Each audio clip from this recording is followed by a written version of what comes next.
Alright guys, welcome back to the channel. Bully Kid here checking in. On today's video, we are going to be doing a compression test on our R18 A1 motor. Now we are approaching just about 100,000 miles on this vehicle.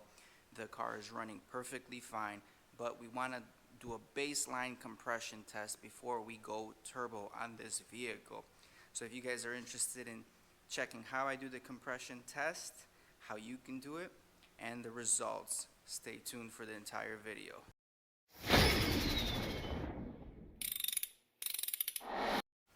Alright, what a compression test does is it pretty much checks the sealing of the cylinders, right? Make sure your piston rings are sealing properly, your intake and exhaust valves are seating and sealing properly.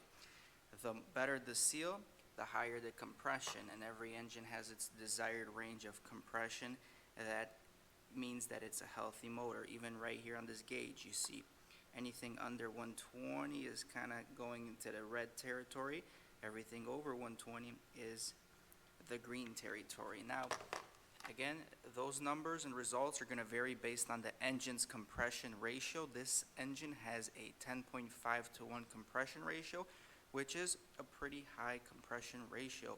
So I'm expecting numbers from 150 to 160 roughly based on the compression ratio. Now I removed the spark plugs, the coils, and I also do have a battery charger jumper box here just so I don't drain my battery while I'm starting the vehicle multiple times. Jumping on the inside of the vehicle, you're going to have to remove fuse number 2 right over here. That's your fuel pump fuse, in order not to squirt fuel while you're cranking this engine over multiple times.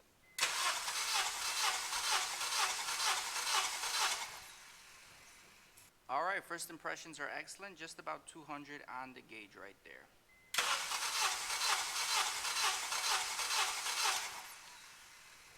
And right now, second try, we're just about 210.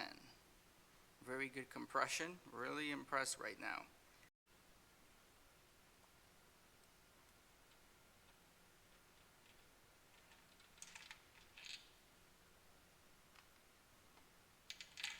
Now for those of you guys wondering, I'm doing this on a semi-warm engine, and this is a dry compression test, meaning that I did not put any oil into the cylinders, into the combustion chamber.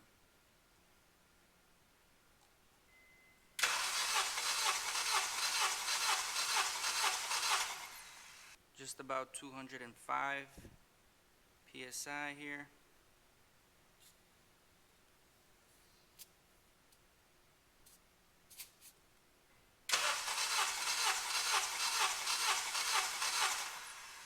Just about 205 to 210.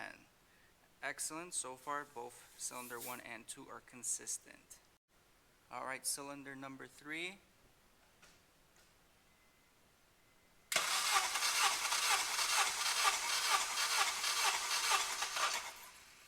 Alright, just about 210 right there too.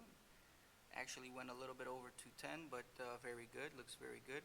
We're going to bleed that off, and we're going to do that one more time just to check consistency. So whenever you're ready, run it.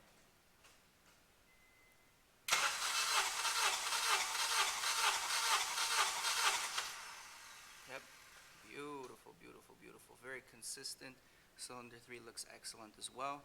Let's check out the last cylinder.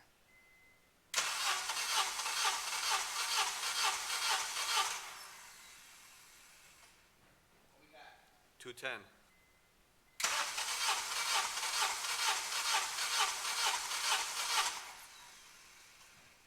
Yeah, a little bit more, like 2. I think I cranked it 9 times this time.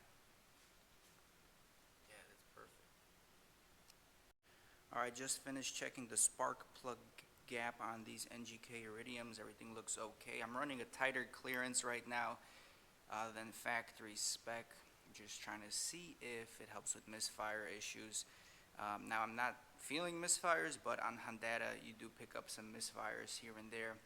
So very pleased with this 2007 Honda Civic LX with the R18 motor. Now the results are all consistent. roughly on average, I would say between 205 to 210 are the numbers on the gauge, which is very good. You want consistent numbers throughout each cylinder. That means your valves are not leaking, your pistons are not leaking in one specific cylinder, your head gasket is not bad in one specific cylinder, so everything looks perfect. It is ready for boost. Now, the reason I did this test again is if I have any problems with boost, if I have boosting issues, if I have knocking issues, if the car's running sluggish, I can always go back and do a compression test after I boosted just to see if I damaged the engine. Let's knock on some wood, boys. But so far the engine is healthy, it looks good, compression is good. And one thing I do want to mention, I did do a valve lash adjustment on this about last year, and a lot of my valves were out of spec. Yes, they were out of spec, and I was only at like 85,000 miles. So me adjusting those valves kind of coincides with a steady and even compression ratio, because if your valves are off on one cylinder compared to the other, it will affect your compression ratio because those valves are not sealing as well as the others. But anyway, guys, drop a like on this video, subscribe to the channel, follow me on Instagram for tuning stories and whatnot, and other pictures of the build that I post before YouTube sees it. This was my first ever compression test here, very easy to do.